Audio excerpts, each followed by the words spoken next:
meka welcome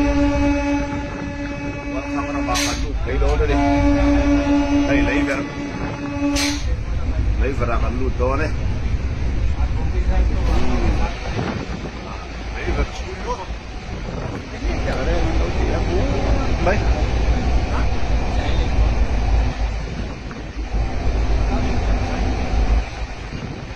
leiver hi free về mà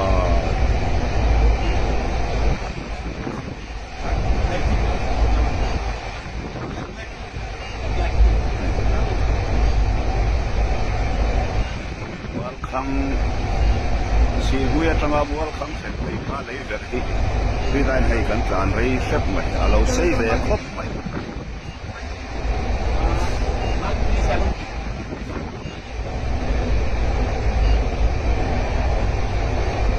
xây về khóc mày ở đây vậy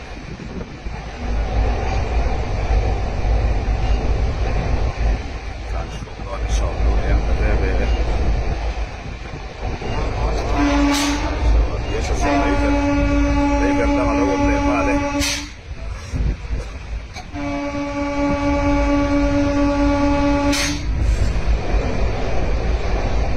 Coi theo. Armaisen leiverille leihi. Ai on sun